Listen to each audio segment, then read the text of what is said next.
Hi అండి, ఈరోజు మన వీడియోలో చూడండి కాకరకాయ కర్రీ ఎలా చేయాలో చూపిస్తాను. ఇలా నేను కాకరకాయలు అయితే సన్నంగా గుండుగా కట్ చేసుకున్నాను. ఇలా కట్ చేసుకోవాలి. ఫస్ట్ అయితే చూడండి, నేనైతే కాకరకాయలు కడుక్కొని అరగంట సేపు ఆరబెట్టుకున్నాను. ఆరబెట్టుకున్న తర్వాత ఇలా నేను కట్ చేసుకున్నానండి.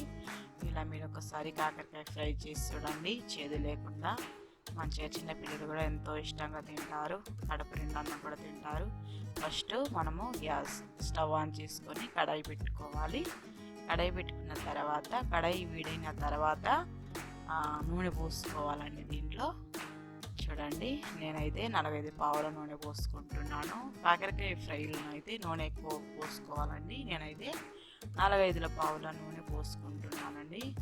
చూడండి, ఇలా నూనె కాగిన తర్వాతనే కట్ చేసుకున్న కాకరకాయలు దీంట్లో వేసుకోవాలి. కొద్దిగా చూడండి, ఇలా వేసుకొని మంచిగా మనం ఫ్రై చేసుకోవాలి. దీన్ని నేను అన్నీ వేసుకుంటున్నానండి. ఇలా చేసుకోవాలి. కాకరకాయ చేదుండకుండా ఫ్రై చేసుడు ఎలా అన్నది నేను ఈరోజు రెసిపీ వీడియోలో చెప్తున్నానండి. ఒకసారి మీరు ట్రై చేయండి. సబ్స్క్రైబ్ అయితే చేసుకోండి. ఫస్ట్ టైం మన ఛానల్ చూసినట్టయితే కనుక ప్లీజ్ సబ్స్క్రైబ్ చేసుకోండి. మన ఛానల్ ఎవరు చూడడం లేదండి, ప్లీజ్ సబ్స్క్రైబ్ చేయండి. చూడండి, లైక్ చేయండి. చూడండి, స్టవ్ అయితే మీడియంలో పెట్టుకొని వీటిని కాకరకాయలని ఫ్రై చేసుకోవాలి. బ్రౌన్ కలర్ వచ్చే వరకు ఫ్రై చేసుకోవాలండి. చూడండి, ఇలా బ్రౌన్ కలర్ వచ్చాయో ఇలా ఫ్రై చేసుకోవాలి. ఎక్కువ పెట్టకుండా స్టవ్ తక్కువను పెట్టుకొని మీడియంలో పెట్టుకొని ఫ్రై చేసుకోవాలి. ఇలా చూడండి ఎంత మంచిగా కలర్గా కనిపిస్తున్నాయో, ఒకసారి మీరు ట్రై చేయండి. చూడండి, ఇలా దాంట్లోనే కొద్దిగా అర స్పూన్ స్మాల్ స్పూను ఉప్పు వేసుకోవాలి. చూడండి, ఇలా ఉప్పు వేసుకున్న తర్వాత కలుపుకోవాలి. వీటిని ఇలా కలుపుకోవాలండి. ఉప్పు వేయడం ద్వారా అవి రుచి అన్నది మంచిగా ఉంటుంది.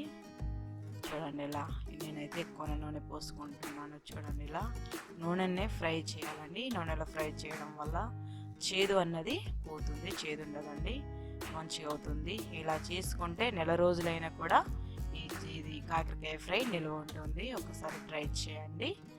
చూడండి, ఇలా మంచిగా ఫ్రై చేసుకుంటే మనము మరొకటి ఇంకొకటి చెప్తున్నానండి. చూడండి, ఇది డెలివరీ అయిన వారికి కూడా తినవచ్చు, ఆరోగ్యానికి ఎంతో మంచిది. చూడండి, ఇలా మనం ఫ్రై చేసుకోవాలి. దీంట్లో నేను ఫ్రెష్గా దంచి పెట్టుకున్న అల్లం కూడా నేను అర స్పూన్ వేసుకుంటున్నాను. ఈ అర స్పూను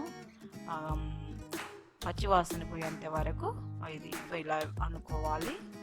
చూడండి, మంచిగా ఫ్రై చేసుకోవాలి. దీన్ని కూడా దీంట్లో కలిసేటట్టు కాకరకాయలలో చూడండి ఇలా ఫ్రై చేసుకోవాలి. చూడండి, ప్లీజ్ అండి సబ్స్క్రైబ్ అయితే చేసుకోండి. ఫస్ట్ టైం మన ఛానల్ చూసినట్టయితే లైక్ చేయండి, సబ్స్క్రైబ్ చేసుకోండి. మీ ఫ్రెండ్స్ కూడా మీ ఫ్యామిలీ కూడా పంపించుకోండి. చూడండి, ఇలా నేను కలుపుకున్నాను. దాంట్లోనూ అర స్పూన్ పసుపు, అర స్పూన్ ధనియాల పౌడరు, ఒక టమాటా ఇలా సన్నము కట్ చేసుకున్నాను. ఒక టమాటా సరిపోద్దండి, ఇలా వేసుకోవాలి. టమాటా వేయడం ద్వారా చేదు కూడా పోతుంది. దాంట్లోనూ అర స్పూన్ కారం కూడా వేసుకోవాలి. నేను పట్టించుకున్న కారం అండి ఇది. చూడండి, కొద్దిగా వేసుకుంటేనే ఎక్కువ అవుతుంది. ఇలాంటి కారం నేను ఇంట్లో ఉన్నదే పట్టించుకున్నది నేను వాడుకుంటున్నాను. చూడండి, ఇలా ఫ్రై చేసుకోవాలి. స్టవ్ అయితే మీడియంలో పెట్టుకొని ఫ్రై చేసుకోవాలి. హైలో పెట్టుకోవద్దండి, మాడిపోతుంది. చూడండి ఎంత మంచిగా కుక్ అయ్యాయో. టమాటా కూడా ఉడికింది కదా, మంచిగా ఫ్రై చేసుకోవాలి. ఇలానే అన్నిటినీ వేసి చూడండి ఇలా చేసుకోవాలి. ఫస్ట్ టైం మన వీడియో చూసినట్టయితే ఇంకా ప్లీజ్ సబ్స్క్రైబ్ అయితే చేసుకోండి. చూడండి, నేను ఒకటి కాకరకాయ ఎలా ఫ్రై అయిందో చూపిస్తున్నాను. అలా ఫ్రై చేసుకోవాలి. చూడండి, ఇది నెల రోజులైనా కానీ నిల్వ ఉంటుంది, వారాలు ఏంటండి, నెల రోజులు కూడా నిల్వ ఉంటుంది. సబ్స్క్రైబ్ అయితే చేసుకోండి. ప్లీజ్ సబ్స్క్రైబ్ చేసుకోండి, లైక్ చేయండి. స్టవ్ అయితే బంద్ చేసుకోవాలి.